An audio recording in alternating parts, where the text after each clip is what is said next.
నమస్కారం. ఈ మధ్యకాలంలో ప్రపంచమంతా ఒకటవడం మానేసి విడిపోతోందా అనే అనుమానం చాలా మందిలో వస్తుంది. సరిగ్గా ఇదే విషయాన్ని జనవరి 2026లో జరిగిన ఓ 3 సంఘటనలు మన కళ్లకు కట్టినట్టు చూపిస్తున్నాయి. సో ఈరోజు మనం ఆ కథల లోతుల్లోకి వెళ్ళి ఈ విభజనల వెనుక అసలు అర్థమేంటో తెలుసుకునే ప్రయత్నం చేద్దాం. ఇక్కడ మన ముందున్న అసలు ప్రశ్న ఇదే: ప్రపంచ దేశాల మధ్య సహకారం నిజంగా తగ్గిపోతోందా?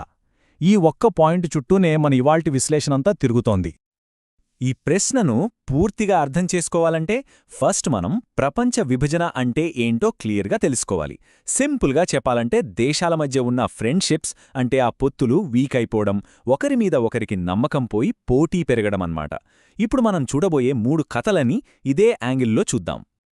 సరే, మనం మొదటి ఉదాహరణ కోసం ప్రపంచంలోనే అత్యంత శక్తివంతమైన లీడర్స్ కలిసే ఒక చోటుకు వెళ్దాం. అదేనండి, దావోస్లో జరిగే వరల్డ్ ఎకనామిక్ ఫోరం. అక్కడ సమావేశమైంది ఎవరో తెలుసా? ఏకంగా 65 దేశాల అధినేతలు. ఒక్కసారి ఊహించుకోండి, ప్రపంచ భవిష్యత్తును శాసించే అత్యంత పవర్ఫుల్ వ్యక్తులంతా ఒకే చోట ఉన్నారన్నమాట. సో ఈ మీటింగ్ ఎంత ఇంపార్టెంటో దీన్ని బట్టే మనకు అర్థమైపోతుంది. కానీ ఇక్కడ విచిత్రమేంటంటే, ఇంత పెద్ద సమావేశం యొక్క అఫీషియల్ థీమ్ చాలా పాజిటివ్గా ఉంది. సంభాషణా స్ఫూర్తి అని. అంటే అందరూ కలిసి కూర్చుని మాట్లాడుకుని ప్రాబ్లం సాల్వ్ చేసుకుంటారని ప్రపంచమంతా ఆశగా ఎదురుచూసింది. అయితే ఆశలు వేరు, అక్కడ జరిగింది వేరు. సహకారం, ఐక్యతా సంగతి దేవుడెరుగు. ఎక్కడ చూసినా పోటీ, అపనమ్మకం, విభజనలే కనిపించాయి.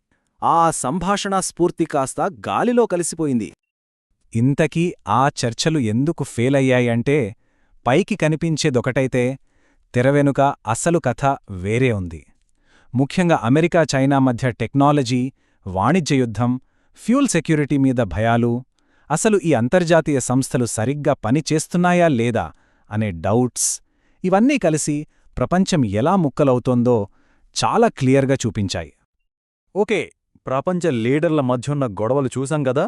ఇప్పుడు అదే విభజన యుద్ధభూమిలో అంటే మిలిటరీ అలయన్సెస్ మధ్య ఎలా ఉంటుందో చూద్దాం. మన ప్రయాణం యెమెన్ వైపు.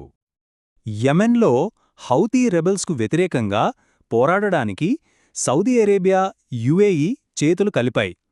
ఒకప్పుడు చాలా స్ట్రాంగ్గా ఉన్న ఈ కూటమిలో ఇప్పుడు పెద్ద పెద్ద క్రాక్స్ వస్తున్నాయి. అయితే ఈ విభజన ఒక్కసారిగా ఒకే ఒక్క సంఘటనతో బయటపడిపోయింది. సౌదీ అరేబియా ఏం చేసిందంటే ముఖల్లా పోర్ట్పై ఎయిర్ స్ట్రైక్స్ చేసింది. అంతే, యుఏఈకి తీవ్రంగా కోపం వచ్చి నిరసనగా తన సైన్యాన్ని వెనక్కి పిలిపించేసింది. ఈ ఒక్క మూవుతో వాళ్ళిద్దరి దారులు వేరయ్యాయని ప్రపంచం మొత్తానికి క్లియర్గా అర్థమైపోయింది. మరి దీని ఎఫెక్ట్ ఎలా ఉంటుంది? చాలా సీరియస్గా ఉంటుంది. వాళ్ళు గొడవ పడుతుంటే అసలు శత్రువైన హౌతీలకు వ్యతిరేకంగా పోరాటం బలహీనపడుతుంది. దక్షిణ యెమెన్లో మరిన్ని గ్రూపులు పుట్టుకొస్తాయి. ఇంకా శాంతి అనే మాటకక్కడ ఛాన్సే ఉండదు. మనం గ్లోబల్ స్టేజ్ పైన యుద్ధక్షేత్రంలో విభజన చూశాం. ఇప్పుడు ఒక దేశం లోపల డెమోక్రసీ అనే ఐడియా ఎలా ముక్కలవుతుందో చూద్దాం. దీనికోసం మనం ఉగాండాకు వెళ్తున్నాం. ఈ టైంలైన్ చూడండి. అధ్యక్షుడు యోవేరీ ముసెవెనీ 1986లో పవర్లోకి వచ్చారు. దాదాపు 4 దశాబ్దాల తర్వాత జనవరి 2026లో ఆయన మళ్లీ 7వసారి ప్రెసిడెంట్గా గెలిచారు. అయితే ఆ గెలుపు నిజంగా ప్రజాస్వామ్యబద్ధంగా జరిగిందా? అదే పెద్ద ప్రశ్న. ఎందుకంటే ఎన్నికల టైంలో దేశవ్యాప్తంగా ఇంటర్నెట్ ఆపేశారు. ఆపోజిషన్ లీడర్లను, వాళ్ల సపోర్టర్స్ను ఏమాత్రం కనికరం లేకుండా అణిచివేశారు. దీన్ని డెమోక్రసీ అని ఎలా అనగలం? ఇదంతా ఒక పక్కా ప్లాన్ ప్రకారం జరుగుతుంది.